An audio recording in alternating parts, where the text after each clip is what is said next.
This is NBR Today. Queenstown-based adventure tourism company Skyline Enterprises is expanding into the UK.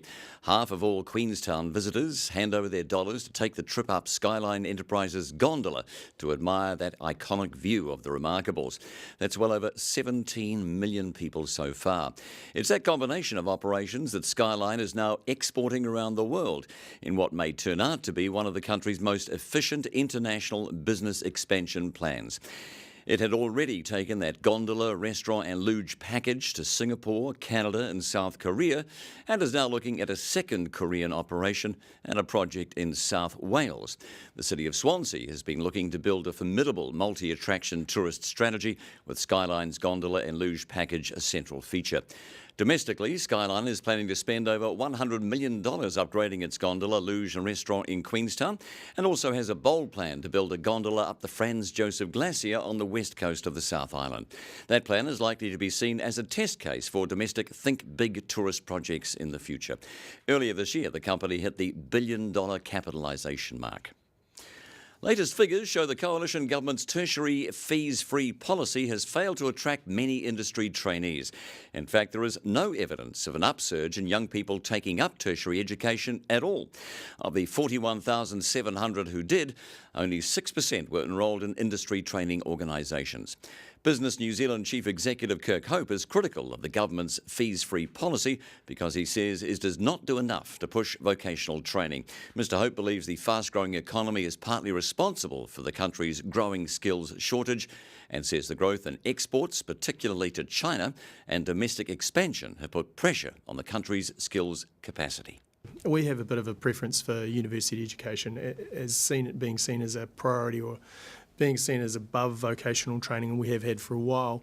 And actually that's borne out a little bit by the fees-free policy. So most of the fees-free stuff went into the polytech and university sectors. For in-work training, you can get 2 years fees-free, but there's only about 2,000 out of the 50-odd thousand people that have taken advantage of it doing that. So I think there's an opportunity to talk a little bit more about the different types of skilling that you can do and the ability to move seamlessly between the two. A small team of tech entrepreneurs and executives from New Zealand, Israel and the US may soon become the Uber of compute. Tatau describes itself as a distributed supercomputing platform that artificial intelligence companies can use to perform complex deep learning operations to train their machine learning models. Co-founder Martin Levy says Tatau's solution is relatively straightforward. It gathers the idle compute of GPUs across the world, offering them to AI companies, often at a cost 50% lower than the big compute corporations.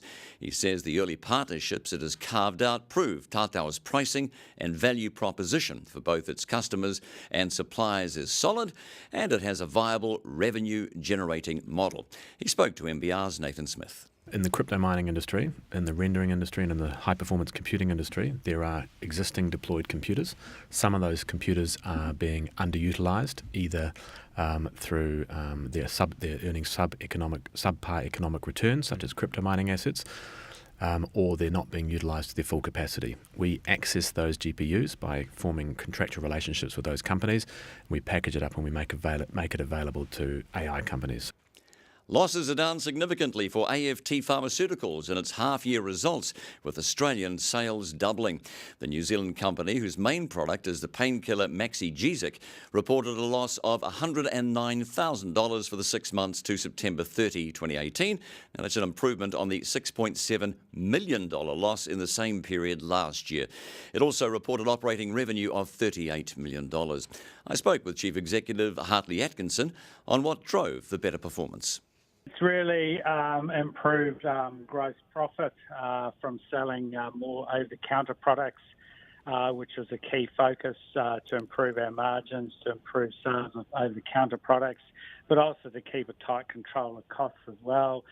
So we've been careful with costs, worked hard on that. Some of our R&D has decreased a little bit as well, as we've successfully completed quite a lot of our clinical research work that we talked about back at our IPO. Although Google's winning over consumers and small and medium-sized businesses for its online services, it looks as if it's taking a pasting in the enterprise market. Microsoft is a strong challenger. It's built a strong relationship with enterprises, many of which use its Office suite and its server, email, database and enterprise software. Companies and their users are already familiar with Microsoft's productivity software. So, does Google have what it takes to become the preferred business software? Well, here's NBR columnist Rob O'Neill's verdict. I think the belief is that at some point these people will go out into the workforce and they will want to use Google's tools because those are the tools that they're familiar with. And that's probably true if those people work in small and medium businesses, but you can't rely on that in the enterprise because that inertia will be in place. There will still be a lot of people wanting to use Microsoft tools. And I think a lot of the young people who move into those environments will end up using Microsoft tools as well. And so too tomorrow. How to lose customers the Metro Glass way.